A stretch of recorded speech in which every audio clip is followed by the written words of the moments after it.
어떤 가정이 이제 어버이날을 맞이해서 외식을 하게 되었습니다. 고깃집을 가게 됐는데 이 남편인 아들이 되게 효자였던 모양이에요. 그래서 고기가 구워지는 족족 그것을 집어다가 어머니 접시에다가 나르기 바쁜 겁니다. 그러니까 아내가 봤을 때는 항상 그래 왔으니까 그냥 그러려니 했어요. 그러니까 남편 효자니까 그러려니 했습니다. 그런데 고등학교에 입학한 딸이 그걸 보더니 못내 뭔가 마음에 안 들었던 모양입니다. 왜 아버지는 엄마한테 이렇게 무심할까 이런 생각이 들어가지고 일부러 들으라고 큰 목소리로 이렇게 얘기했대요. 아유 엄마 고기 좀 그만 굽고 엄마도 좀 팍팍 먹어. 그러면서 집게로 고기를 집어다가 엄마 접시에다가 이렇게 놓아줬다는 거예요. 그런데 그런 모습을 보면서 가장 기뻐한 사람이 누구였냐? 바로 아빠였다라고 하는 거예요. 평상시에 이 아빠가요, 그러니까 남편이 아내한테 이런 말을 했다라는 것입니다. 여보, 내가 어머니한테 더 정성을 쏟는 것에 대해서 너무 서운해하지 마. 내가 어머니한테 잘하잖아? 그러면 우리 자식들도 당신한테 잘하게 돼 있어. 이렇게 말하더라는 거예요. 여러분, 그렇지 않습니까? 애들은요, 부모가 하는 것을 보고 배웁니다. 자기 부모한테 먼저 잘하는 것을 보면요, 아, 나도 나중에 우리 엄마 아빠가 할아버지 할머니 됐을 때 나도 저렇게 해야 되겠다라고 생각하면서 배운다라고 하는 것입니다. 요즘에 뉴스를 보면요, 흔하게 들리는 뉴스거리가 뭐냐면 우리 아이들을 방임하거나 학대한 부모 이런 것을 많이 나옵니다. 그런데 그에 못지않게 부모를 홀대하고 불효를 저지르는 그런 폐륜아들에 대한 그런 보도도 나오고 있다라고 하는 것이죠. 제가 성경을 읽다가 성경에 나오는 효자들 중에서 가장 최고의 효자는 누굴까? 그랬더니 최고의 효자는 당연히 뭐 예수님이겠죠. 그 다음으로 꼽으라고 하면 누굴 꼽을 수 있을까 생각해 보니까 저는 요셉이다라는 생각이 들었어요. 왜 그러냐면 요셉은 어렸을 때 아버지의 사랑을 독차지했습니다. 그로 인해서 형들에게 시기받았고요. 그래서 결국은 그것 때문에 애굽의 노예로 팔려가게 되지 않았습니까? 그래서 애굽에 가가지고 산전수전 다 겪게 되는데 그러나 훗날 요셉은 애굽의 총리가 되었고 그런 다음에 제일 먼저 한 게 무엇입니까? 고향에 남은 아버지를 그러니까 늙은 아버지를 모셔다가 정성을 다해서 효도하고 또 봉양하는 그런 모습을 보이지 않습니까? 그리고 그것이 그냥 눈에 보여지는 그런 게 아니라 어떻게 해요? 정말 끝까지 아버지 돌아가실 때까지 정성을 다하는 것을 볼 수가 있습니다. 우리는 생각합니다. 부모님 전대에 용돈이 두둑하고 산의 진미를 드시게 해드리고 그리고 발바닥 부르트르게 여행을 많이 모시고 다니면 그게 최고의 효도지 효도를 한 거다 이렇게들 많이 생각합니다. 그런데 여러분 진짜 효도는 뭐냐면 부모님 마음을 편하게 드리는 게 진짜 효도예요. 부모님 마음이 편해야 돼요. 일단은 부모님 마음이 편하게 드리는 것이고 그리고 효도를 하는데 부모님을 모시는데 끝까지 책임지는 것입니다. 끝까지 책임질 줄 아는 그런 모습이 진짜 효자라고 하는 것입니다. 여러분 예수님도 아까 말했잖아요. 최고의 효자라고 정말 극진한 효도를 하셨는데 예수님께서 공생애를 시작하기 전까지 고향에서 어머니를 잘 모셨고요. 그리고 공생애 이후에 이제 십자가에 달려 돌아가실 때에도 자기의 제자인 요한에게 나의 어머니를 부탁하노라 이렇게 말씀하시면서 끝까지 책임을 다하시지 않습니까? 여러분 성경에 부모를 공경하라 이 말씀은요 굉장히 많이 나옵니다. 그리고 오늘 말씀에도 그 말씀이 계속해서 반복적으로 나오는데 22절을 보면 너를 낳은 아비에게 청종하고 내 늙은 어미를 경히 여기지 말지니라 그랬고요. 또 25절에도 보면 내 부모를 즐겁게 하며 너를 낳은 어미를 기쁘게 하라 그랬습니다. 근데 끝에 말미에 보면 뭐라고 합니까? 뭐 하지 마라, 뭐 해라 이렇게 말하잖아요. 뭐 해라 마라 이렇게 말하는 건 뭐예요? 명령이라는 거예요. 명령. 해도 되고 말아도 되는 그런 어떤 권면이 아니라 이건 반드시 해야 되는 것.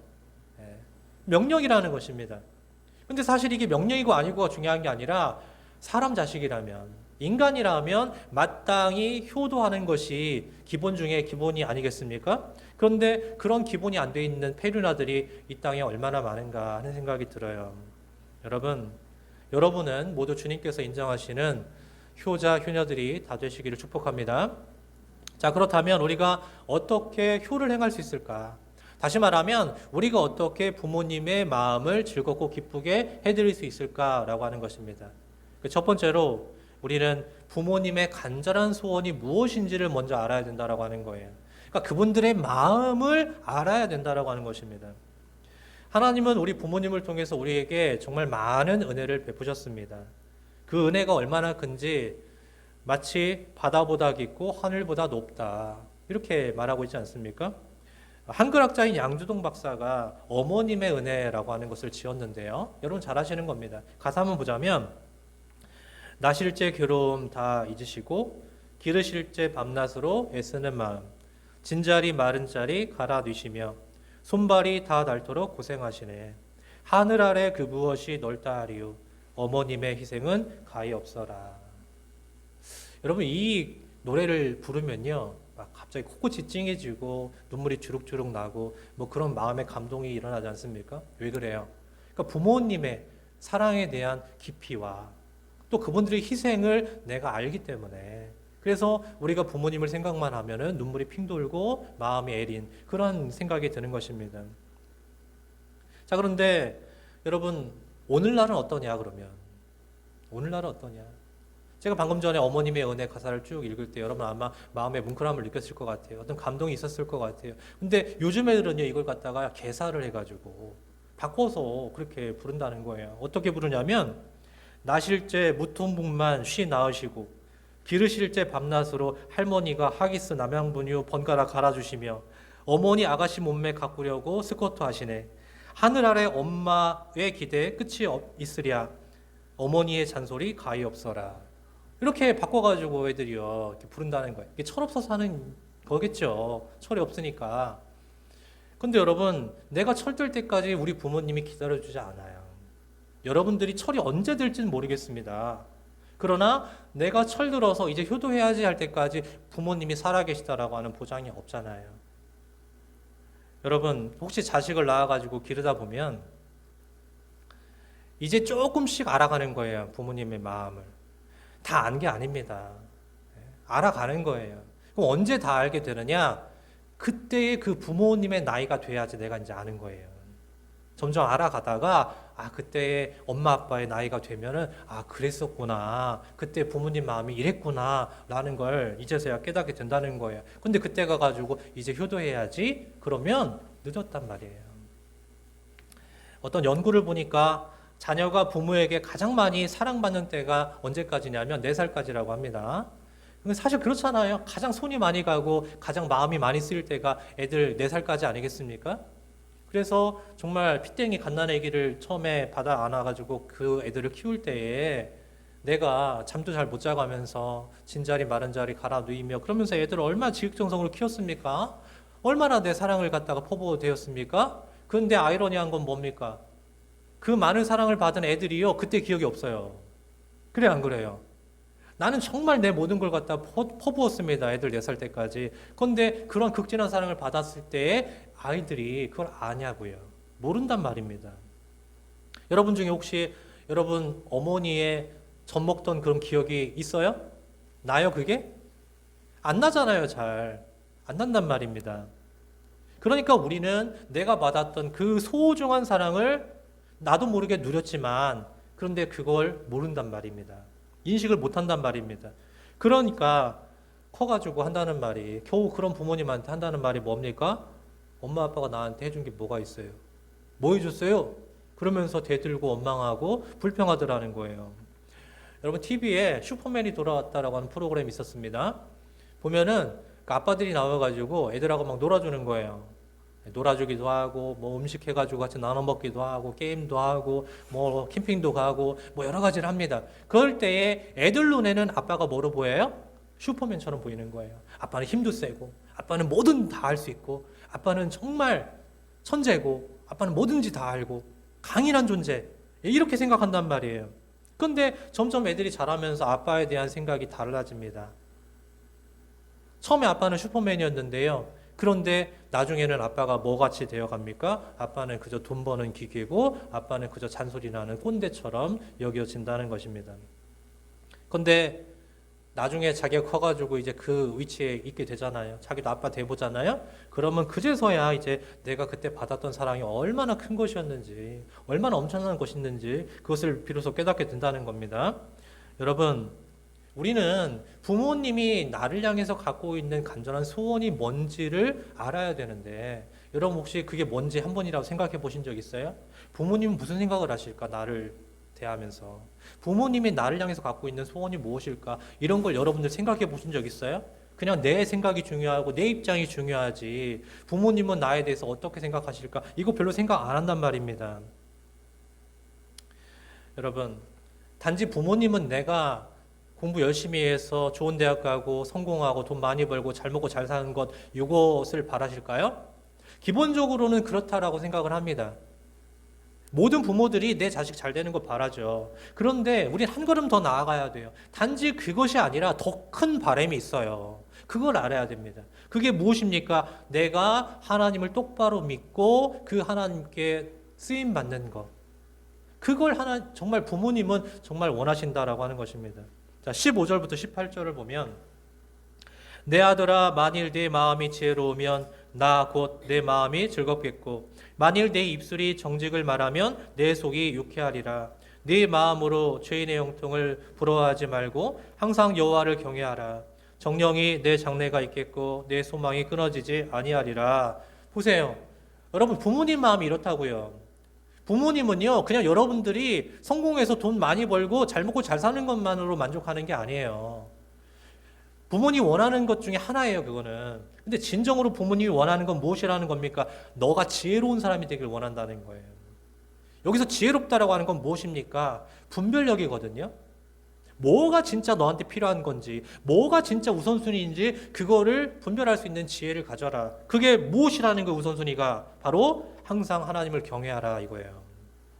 항상 하나님을 경외하라. 그러면 내 마음이 즐겁겠다 얘야. 그러면 너가 장래가 있을 것이다. 너가 소망이 있을 것이다. 이게 바로 부모님의 마음이라고 하는 것입니다.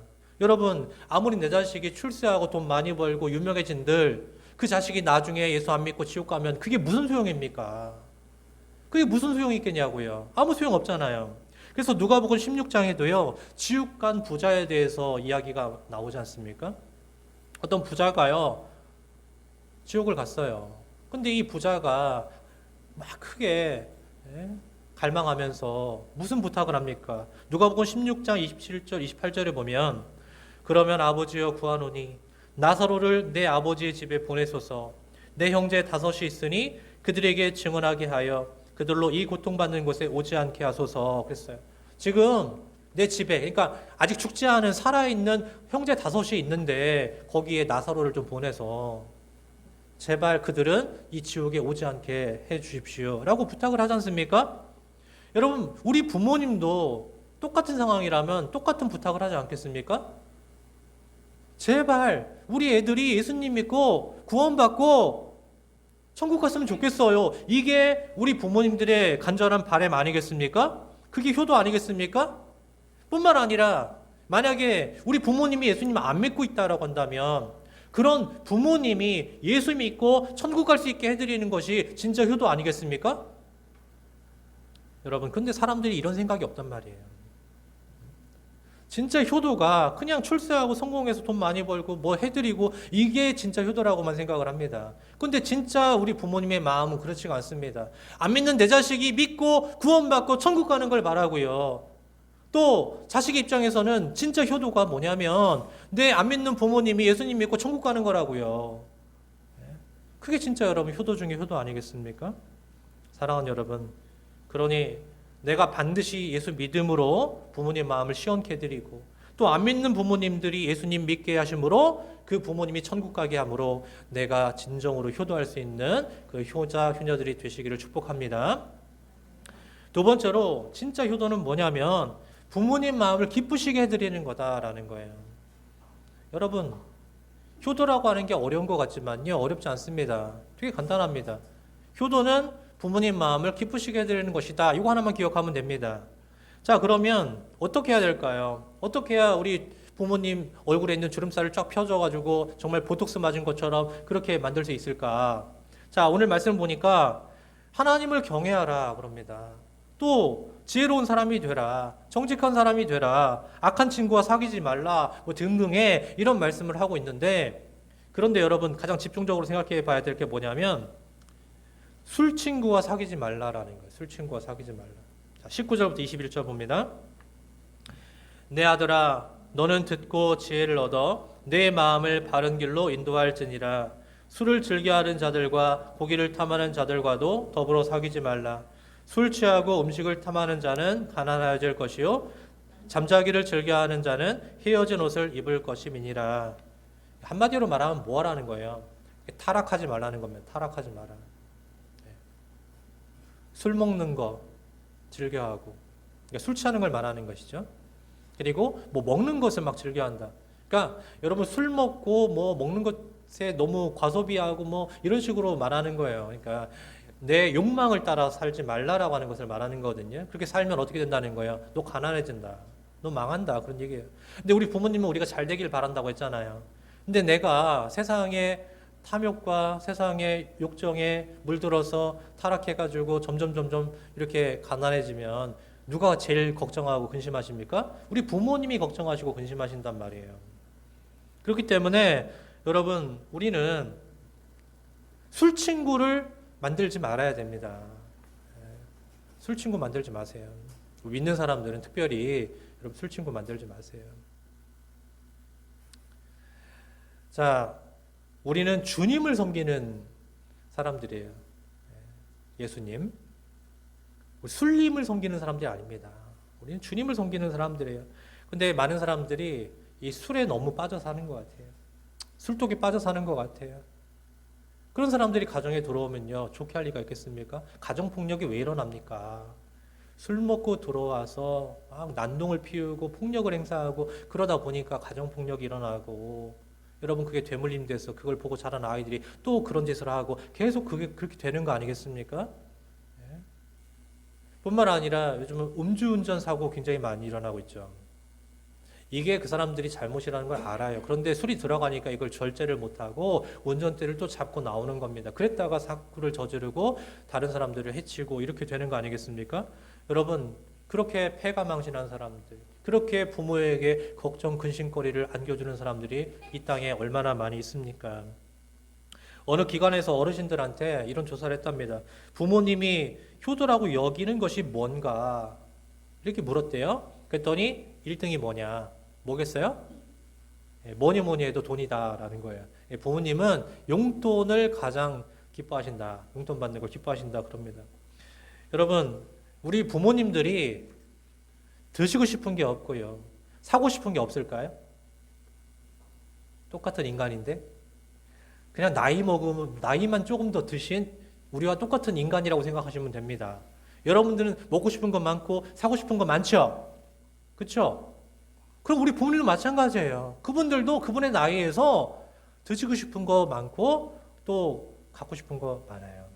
그런데 그걸 원하면 뭐가 필요합니까? 돈이 필요합니다. 그런데 돈이 없으니까 못 사는 거예요.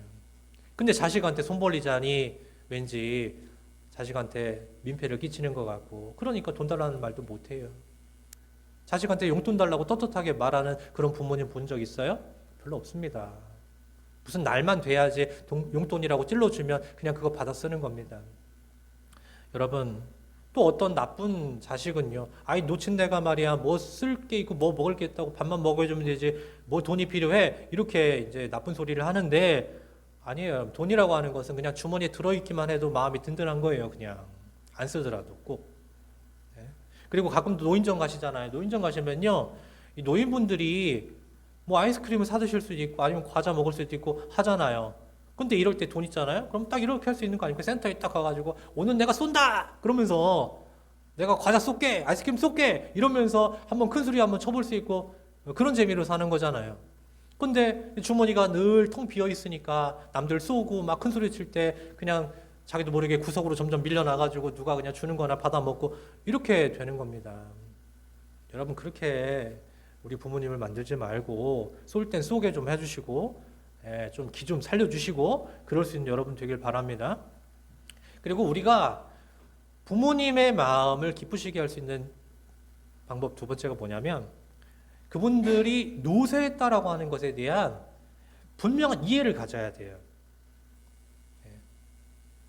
그분들은 정신적으로나 그리고 육체적으로나 지금 노쇠했다. 이걸 우리가 바로 알아야 된다는 이야기입니다. 그럼 사람이 나이가 들면요, 신체적으로 나타나는 특징이 있습니다. 그 중에 하나가 뭐냐면 기억력이 감퇴된다는 거예요. 여러분들도 점점 나이가 들어갈수록 건망증이 생긴다, 아니면 자꾸 뭘 까먹는다, 이런 것들 경험하시죠? 그런데 이게 완전 노년이 되면요, 그 빈도가 더 심해지고 더 정도가 심해집니다. 그래서 여러분 노인분들이 가끔 하는 말도 있잖아요. 이렇게 외출하셨는데 내가 가스불을 잠그고 나왔나? 내가 전기 코드는 뺐나? 이런 것들을 막 생각하면서 다시 들어갔다 나오고 또 금방 나왔는데 또 했나? 그리고 또 다시 들어갔다 나오고 막 이걸 번갈아 가면서 한단 말이에요. 근데 여러분 잘 생각해 보세요. 이거를 잘 젊은 자식들은 이해를 못하고 말이죠. 왜 저러시냐고 말이죠. 정신 못 차리고 왜 저러시냐고 그러면서 막 큰 소리 치고 화내고 버럭질하고 막 그런단 말이에요. 화내지 마셔요. 나이 들고 늙으면요 원래 그런 거예요. 자꾸 뭘 까먹는 겁니다. 기억력이 자꾸 감퇴돼서 그러는 겁니다. 또 행동이 둔화돼요. 뭘 하시더라도 빠릿빠릿하지 않고 느릿느릿하십니다. 몸 따로 마음 따로예요. 그래서 식사를 하시다가도 뭐 입에서 줄줄 뭐 새어 나오기도 하고 때로는 대소변도 실수하시기도 하고 그런다는 것입니다. 근데 또 반대로 몸은 둔해졌는데 뭐는 살아있느냐? 입은 살아계세요. 그렇죠? 몸은 둔해요. 막 느릿느릿. 그런데 입은 따다닥 따발총 쏘는 것처럼 되게 해요. 이런 특성들을 여러분 이해를 하셔야 된다는 것입니다. 그러니까 이걸 모르니까 자꾸만 말 많다고 뭐라고 이야기만 하면 귀찮다고 싫다고 대화도 안 해주고 얘기도 상대도 안 대주고 뭐 그런 자식들이 많이 있지 않습니까? 여러분 좀 느리더라도 기다려주고 그리고 그분들이 하시는 말씀에 귀를 기울여주면서 들어주시길 바랍니다. 그리고 또 면역력이 자꾸 떨어집니다. 그러니까 자꾸 잔병치레를 많이 한다는 거예요. 잔병치레. 여러분 어르신들 약 드시는 분들 보면 양이요 어마어마합니다. 그냥 손 쫙 펴고요 부어서 한 주먹을 그냥 드세요. 약을 그렇게 드시더라고요. 왜 그럴까요? 근데 면역력이 약해지고 내 몸이 약해지고 이제 병도 있고 그러니까 여러 가지 약들을 드시기 때문에 그런 겁니다. 그런데 그게 그냥 노화로 인해서 그렇게 찾아온 걸 수도 있지만 그런데 여러분 한번 생각해 보세요. 여러분들을 키우시느냐고 여러분들 먹여 살리고 여러분들과 함께 그렇게 살려고 수고하고 애쓰시다가 얻게 된 그런 질병과 또 그런 현상들 아니겠습니까? 그런 것들을 생각한다면 우리 부모님들에게 홀대하고 막말하고 그리고 함부로 하면 안 되는 거예요. 절대로. 그분들의 눈높이에서 그분들의 신체 나이에서 그분들의 정신적인 수준에서 내가 낮춰가지고 딱 이해하고 그분들의 행동거지나 그분들의 말이나 그분들의 바램들을 여러분 잘 청종하시고 그리고 여러분 그분들과 함께 잘 헌신하고 그분들을 잘 돌봐드릴 수 있는 여러분들 되길 바랍니다. 뉴스를 보니까 제사를 누가 모시느냐라고 하는 것까지 법원에서 정해주는 그런 기사가 나왔더라고요. 보통 우리가 뭐 제사 지내는 집들은 뭐 제사 지내는 집에서 이제 장손이 뭐 제사를 드린다 뭐 그 정도만 알고 있잖아요. 그런데 뭐 좀 복잡하게 꼬인 경우가 있나 봅니다. 그러니까 그걸 갖다가 누가 해야 되느냐라고 하는 것을 법원에다가 판결을 맡겼고 뭐 그런 것에 대한 판결이 나오는 걸 봤어요. 근데 제가 그걸 딱 보면서 느낀 게 뭐냐면 참 의미 없다 그런 얘기예요. 참 의미 없다. 저게 뭐가 이렇게 중요한가? 왜냐하면 여러분 생전에 불효하다가 부모님께 잘 해드리지 못하다가 그분 돌아가신 다음에 제사상 차려드리는 걸 가지고 서로 다투고 뭐하고 어쩌고저쩌고 이게 무슨 의미가 있겠는가라고 하는 거 아니겠습니까? 살아계실 때 뭐 하나라도 해드리고 즐겁게 해드리고 그게 더 중요한 거지. 아니 돌아가신 분이 나중에 제사상 드시러 오신대요? 그런 거 없잖아요. 이게 참 미련한 짓을 하는 거다라고 하는 것입니다. 조선의 효종임금이 민정시찰을 나왔는데 길거리에 한 젊은이가 어떤 노모를 등에 업고 서 있더라는 거예요. 다가가가지고 이렇게 말했습니다. 아니 왜 늙은 어머니를 모시고 나와 서 있냐고 그렇게 말하니까 이 젊은이가 말하기를 어머니의 평생 소원이 임금님의 용안을 한번 뵙는 것이었습니다. 그래서 마침 임금님께서 민정시찰을 오신다고 하기에 제가 여기에 어머니를 모시고 나와서 서 있습니다. 그러니까 되게 멀리서 온 것 같아요. 한 10리길 정도 되는 길을 어머니를 등에 업고 나와가지고 서 있는 거예요. 어머니 소원이 임금님 얼굴을 한번 보는 것이 소원이었다고 해가지고 하고 있는 겁니다. 임금님이 마음에 감동을 입었어요. 야, 효성이 참 가득하구나. 그래서 큰 상을 내렸습니다. 근데 이게 소문이 퍼졌는데 그 마을에서 가장 이름난 불효자가요. 자기 엄마를 들쳐업고 나와가지고 거기 똑같이 서 있었던 거예요. 상 받아 먹으려고 들쳐업고 나왔습니다. 그때 임금님이 또 지나가다가 거기 누가 서 있는 걸 보고 다가가서 똑같이 물었답니다. 너 여기 왜 서 있니? 그랬더니 똑같이 대답한 거예요. 아, 우리 엄마 소원이 임금님의 얼굴 한번 보는 것인데 임금님을 만나기 위해서 여기 서 있습니다. 이렇게 얘기했어요. 그랬더니 또 임금님이 상을 주려고 딱 그러는데 마을 사람 중에 어떤 사람이 막 쪼르륵 달려나와가지고 임금님 멈추십시오. 저놈은요 이 동네에서 이름난 불효자인 놈입니다. 절대 상 주시면 안 됩니다. 지금 임금님을 속이는 겁니다. 이렇게 이제 고자질을 해버린 거예요. 그랬을 때 이 효종 임금이 여러분 어떤 반응을 보였을까요? 저 같으면 나를 지금 우롱해? 저놈을 죽을 때까지 곤장을 쳐라! 뭐 이렇게 했을 것 같아요. 날 속여 먹으려고 했으니까. 그런데 효종 임금이 이렇게 말했습니다. 효도는 흉내라도 내는 것이 아름다운 일이 아니겠느냐. 그러면서 똑같이 상을 줬대요. 여러분, 효도하는 흉내라도 냅시다.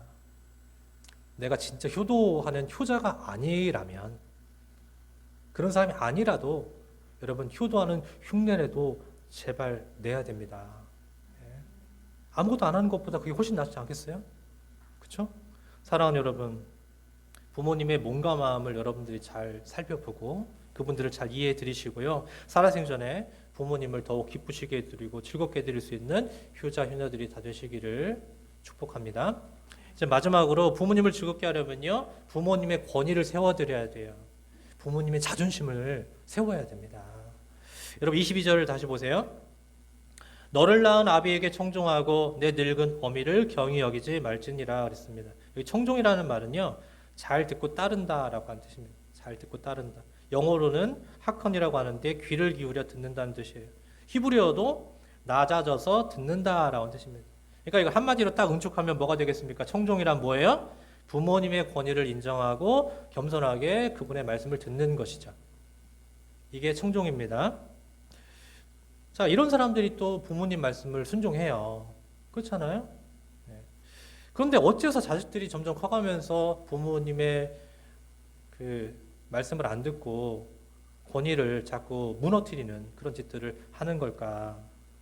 자, 어린아이 때는 아까 슈퍼맨이 들어왔다라고 하는 것처럼 어린아이 때는요 부모의 권위가 절대적입니다. 그죠? 우리 아빠는 말이야 정말 슈퍼맨 같이 힘세고 뭐든 잘하고 만능이고 최고야 이랬어요. 그런데 점점 나이가 들면서 우리 아빠가 전지전능하지 않구나라고 하는 것을 알게 됩니다. 조금 실망하는 거죠.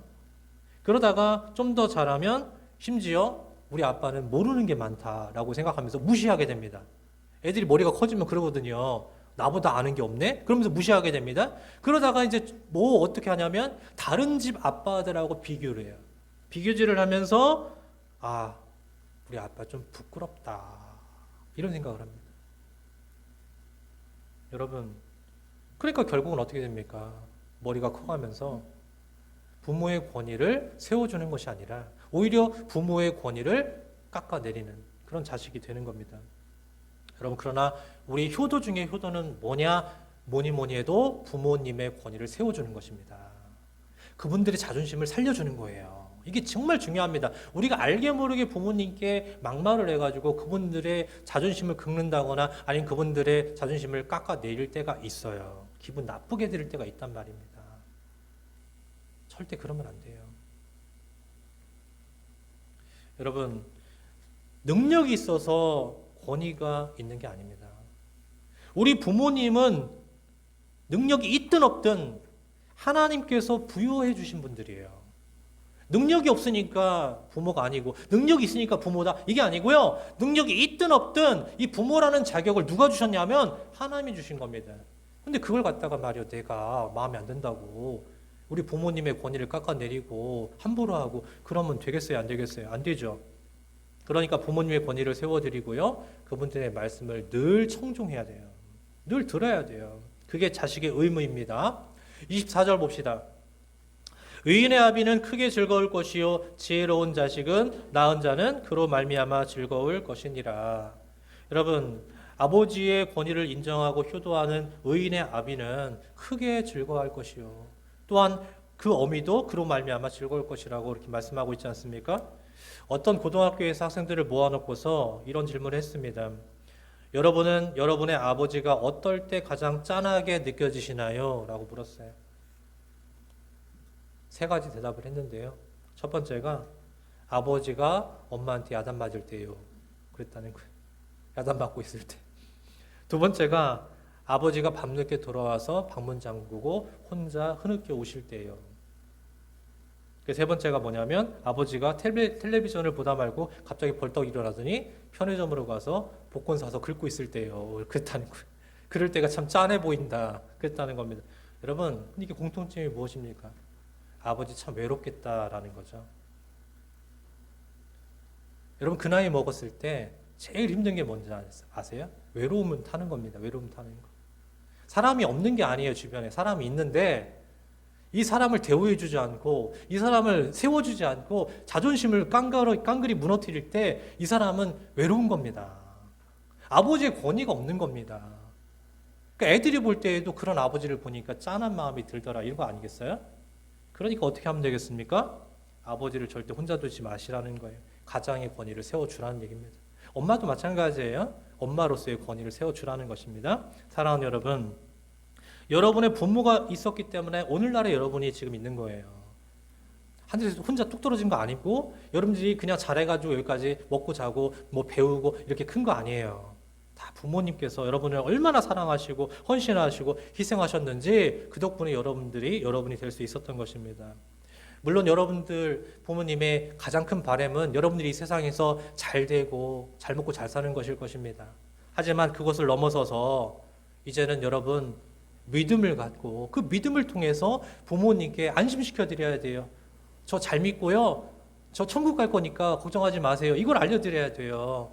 그리고 부모님도 안 믿는 부모님 있다면 우리 함께 믿고 함께 천국 갑시다 하고 여러분 권하고 자꾸만 손을 내밀고 이끌어야 됩니다. 그리고 부모님은 내가 잘 되고 내가 성공하는 게 기쁨이라고 하셨어. 나는 우리 부모님께 그런 기쁨을 드렸으니까 내가 다른 거 안 해드려도 되겠지. 이런 생각하지 마시고 그건 그거고 여러분 부모님이 뭘 원하시는지 뭘 바라시는지를 알아야 될 거 아니에요. 자꾸 여쭤봐야 돼. 이거는 저희도 어버이날 때 가면은 뭐 드시고 싶으시냐고 여쭤봐요. 근데 한결같아요. 부모님들은 니네들이 원하는 걸로 가. 니네들이 먹고 싶은 거 먹어. 이렇게 말씀하세요. 이게 되게 애매모호하거든요. 왜냐하면 그래서 알겠어요 하고서 이제 우리가 원하는 걸 가서 먹잖아요. 그러면 잘 못 드세요. 그걸 원하는 게 아니었던 거야. 그러니까 여러분들 이중언어를 쓰시는 부모님들이 많은데 항상 그분들의 진심이 무엇인지를 여쭤보고 알아야 돼요. 근데 알려면 추측하거나 짐작하면 안 되고 여쭤봐야 돼요. 항상. 자주 여쭤봐야 돼요. 그리고 그 동향을 파악해야 돼요. 어느 때는 회가 드시고 싶으셨다고 했었는데 가장 좋아하는 게 회라고 했었는데 어느 때 물어보면 이제는 뭐 샤브샤브가 더 드시고 싶다고 하고 이게 바뀌더라고요. 자꾸. 그러니까 그때는 회 드시고 싶으셨다고 하니까 평생 우리 엄마는 회 좋아하시니까 평생을 회만 사드려야지? 이러면 안 돼요. 자주 여쭤보고 알아야 되고 그렇게 해서 여러분들 섬길 수 있길 바랍니다. 그래서 부모님을 즐겁게 해드리고 기쁘게 해드리는 효도를 하자는 얘기입니다. 여러분 그렇게 함으로 여러분들을 키우시느라 고생하신 여러분 때문에 근심 걱정하신 그 부모님의 얼굴에 깊게 패인 주름이 보톡스 맞듯이 쫙쫙 펴지듯이 효도를 좀 하시고 그 자리에 웃음꽃이 대신 필 수 있게 하는 여러분 되시기를 주님의 이름으로 간절히 축복합니다.